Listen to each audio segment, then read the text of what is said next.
It's 11:39. The essay is due in 20 minutes. I should have started this weeks ago instead of hours ago. I'm barely halfway done and it's all over the place. Hopefully there's some sort of option for extra credit because I'm definitely going to fail this. Who was the fourth King of England again? I just wrote about him 10 minutes ago. Why did I do this?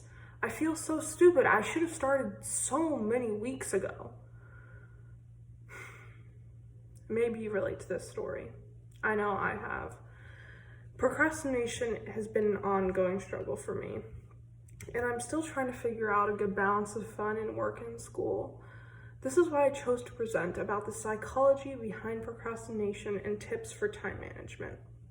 Firstly, the psychology of procrastinating. Psychology experts agree that there are two primary versions of procrastination. The first kind is the kind that we all experience at one point or another.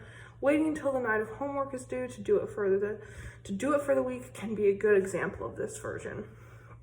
The second is chronic procrastination, and this type is directly linked to poor emotional and mental health. Joseph Ferrari, professor of psychology at DePaul University, has done extensive research on the latter version of procrastination. He says the following on the topic. Quote, a poor concept of time may exacerbate the problem, but an inability to manage emotions seems to be its very foundation. Ferrari's work has found that as many as 20% of people may be chronic procrastinators. We've all been there, cramming 1 hour before the project is due. The shame, guilt, and self-loathing we feel is almost tangible. Unfortunately for the chronic procrastinators, this sickening feeling still isn't enough to convince them not to do it the next time. They try to regulate their current mood and think their future self will be in a better state. They'll be better able to handle feelings of insecurity or frustration with the task in the future. They might develop these miraculous coping skills needed to deal with these emotions that they just can't deal with at the moment. Now, some of you may relate to this, or maybe you have experienced these feelings in the past and don't necessarily struggle with it anymore.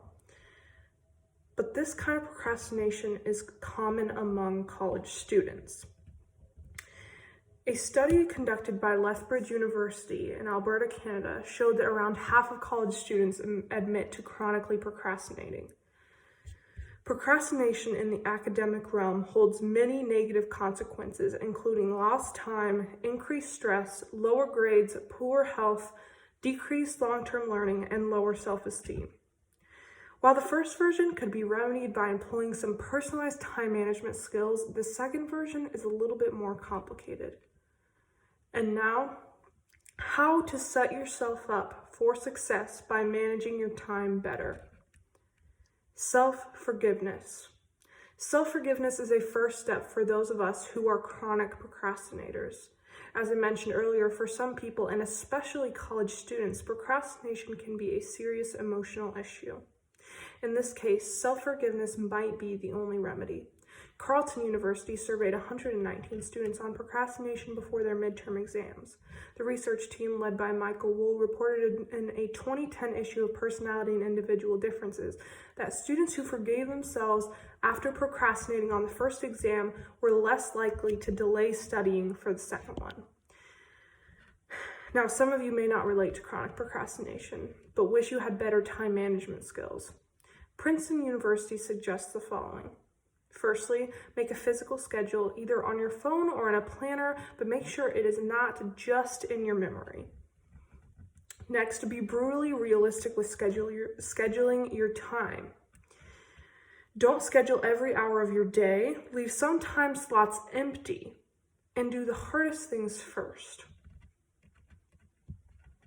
Now, keep in mind, it takes 30 days to create a habit. So, you want to form good habits with your time management. And lastly, Princeton University says to pursue fun with a vengeance, meaning make time for fun, recreation, sports, etc. into your schedule.